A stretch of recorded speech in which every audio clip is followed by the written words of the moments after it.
Hi guys, it's me, Kitty. Welcome to 2018. Yay! I hope the year is treating you right. But New Year to me always means setting up your goals and priorities. And I know a lot of people also end up kind of deciding what kind of books they want to read and how many books they want to read throughout the year. They do reading challenges and stuff like that. So I'm going to get into that in a minute. But first, I just wanted to let you know that my next book, 12 Dancing Princesses, should be on sale by next Friday. That's the 19th of January. I'm hoping to get it up on pre-order by late Sunday night, maybe. Otherwise, it will for sure be up by Monday. But yeah, so not too much longer. You guys have got a week and it'll be here. I'm so excited. So as the title kind of lets you know, it's a retelling of 12 Dancing Princesses. It's a little unusual because I chose to go with a main character that wasn't a princess actually, but is a female soldier, and that's kind of because I was getting back to the original Grimm fairy tale, which the main character actually is a soldier, and he's the one who figures out what's happening to the princesses. And oh, this is my new mug. Do you guys like it? Haha, isn't it cute? Yeah. Mm.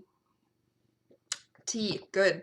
Okay, but yes, so this retelling will have, lots of battles. There's going to be some magic. The elves are going to be in it, huh? Yeah, that's going to be exciting. And then, of course, there's a curse and all that kind of stuff. And it has the bit of romance that you can expect from reading me. So I really hope you guys like it and enjoy it. I'm really excited because it's got a big reveal in there. But yeah, so you'll be able to pick that up shortly and keep your eye out for it. It'll be available soon. But moving on, so today I wanted to talk about some of my favorite classic books. And the reason for that is because it's a new year. As I mentioned in the introduction, I know some people try to make lists of the kind of books they want to read. There's challenges that people sign up to do and stuff like that. And I do know some challenges that require you to read classic books. And we're going to take a moment and kind of camp out on this. I feel, unfortunately, a lot of classic books get kind of a bad rep because that's something that's really shoved down your throat when you're doing tests, preparing for college, and all that kind of stuff. And so, who really wants to read them after you've been lectured about them endlessly, right? But there's actually some really amazing classic books out there. Some of my favorite books are considered classics. And today, when we're discussing classics, we're specifically going to be talking about stuff that is in the public domain, which means it was written before, I don't know if it's like 1912 or 1919, something along there. So anything that's written before the early 1900s, we're going to go with. So the thing about all the books I'm about to list is you will more than likely be able to find them all for free on Amazon for your Kindle as ebooks. Otherwise, for sure, Google's Gutenberg project will have them. And if you would rather read them in paperback instead of an ebook format, your local library is pretty much guaranteed to have these on hand. So, I think that covers all that. Yeah, so let's get started. The first book I want to share is A Little Princess. This is what's considered more of a kid's book. It's kind of like your typical rags to riches underdog story. It's about a little girl who her father's in the British Army and she grew up in India and she's sent to England to go to boarding school. Unfortunately, while she's in boarding school, her father dies and loses all of his money, and she's forced to work as a servant in the school that she used to that she used to attend. So it's really sweet. It's very lyrical and magical.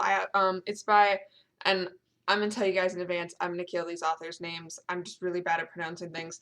But it's by Frances Hodgson Burnett. She also wrote The Secret Garden, which I highly recommend. Both this one and Secret Garden are kind of slow when it comes to the plot, but they're still so beautiful. The characters are so sweet, and this is kind of what I consider like my ultimate comfort book. So if I'm having a tough time, this is the book that I really like to read just to kind of, feed my soul, I guess you could say. Up next, we have Jane Austen, and of Jane Austen, I highly recommend Pride and Prejudice, Emma, and then also Persuasion. I don't have enough hands to hold up a copy of Persuasion, so that one's really good as well. Pride and Prejudice, I think, is kind of considered Jane Austen's best book, but Emma and Persuasion are also sort of like in the same kind of model. They usually have a bit of a critique on society. They're very witty, really adorable romance. The characters are really great and amazing. But I mostly like the humor because Jane Austen is amazing at bringing humor out of her characters, just from the way they act and the things they do. So I highly recommend those three. Emma and Pride and Prejudice are my favorite. Persuasion is really good too. If you haven't read her at all, I would almost recommend reading Pride and Prejudice last because, like I said, it's considered her best. So, if you start with it, you might be a little disappointed with the others, even though that's what I did, and I ended up loving Emma and Persuasion as well. So, highly recommend those if you're looking for a good romantic comedy. If you're looking for something that has a little more action or adventure, I highly recommend Count of Monte Cristo. It is written by Alexander Dumas. He also wrote Three Musketeers and Man in the Iron Mask, but Count of Monte Cristo is my favorite by his works. This is the unabridged version, that's why it's kind of fat, but you can also get the abridged version. It's filled a lot with like political intrigue and adventure and sword fighting and all kinds of stuff like that. The romance is very, very, very, very, very minimal. Uh, and it's just one of those stories that kind of like grabs you. It's not really necessarily like the movies that have come out in the past decade about the Count of Monte Cristo. It's way better than that. So, but if you are more of a adventure, swashbuckling person, I highly recommend Count of Monte Cristo. It's a really, really good book. And like I said, abridged, unabridged, you'll like them both. This is what I consider like actual highbrow classic literature. I have Canterbury Tales, which is written by Geoffrey Chaucer. Now, the thing to know about this book is it was written in the Renaissance era, so it is super old. That's why you might want to pick up a abridged version just because it'll be easier to understand. It actually also isn't finished. So the story is about a number of people who are pilgriming. They're pilgrims. They're going to a certain site, and they all end up sitting down together at an inn and exchanging stories. And so it's kind of like Arabian Nights in that it's a bunch of miniature stories inside a story. And Chaucer actually didn't get a chance to finish it before he died, just because it's so massive and so long, and he wanted to tell a lot of those like mini fairy tales. So it's got some really funny stories. And I do recommend it. It's not something that I would read like if I want to curl up by a fireplace with a good book. That's not this kind of thing.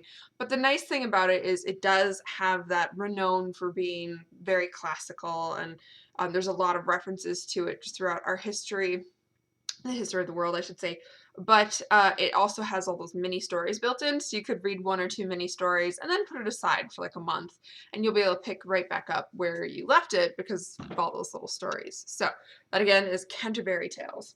The last book I'm going to be discussing is actually the latest published book. It's Daddy Longlegs by Jean Webster, and this was actually written or I should say published, I think it was like in the late 1800s, early 1900s. Let me just check here real quick. Yeah, this was first published in 1912. So it's the youngest book on the list, but it still is in the public domain, so you still shouldn't have any problems getting a copy of it. This is a very interesting book. Sorry, I'm switching which sides. I'm holding it up. So this is a very interesting book because it's about, main character is named Joshua Abbott, and she is writing letters to her benefactor because she's an orphan and a benefactor of the orphanage that she used to grow up in, offered to send her to a women's college. So she's going to college and she's writing these letters to her benefactor. And it reminds me a lot of Anne of Green Gables. So if you liked Anne of Green Gables, I can almost guarantee you will like Daddy Longlegs.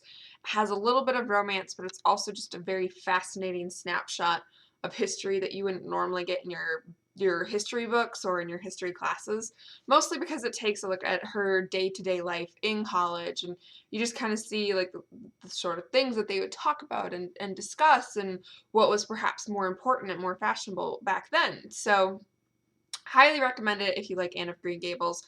The main character is hilarious. This book has made me laugh out loud pretty frequently, and I love it to death. So those are my books, my classic book recommendations for this time anyways. I hope you guys heard something that interested you and that you give a classic book a try. But yeah, in the meantime, I hope 2018 is treating you guys nice. Thanks for hanging in there with me and waiting for the release of 12 Dancing Princesses. It won't be much longer now. Can't wait. I can't wait for you guys to read it. Oh my gosh, I can't wait for you guys to read the ending specifically. Oh, we have so much to talk about. But yeah, I'm going to end it there before I end up giving away any spoilers. But you guys have a great day. Good luck on all of your reading challenges, or enjoy books if you're just reading for fun. And I will see you again soon.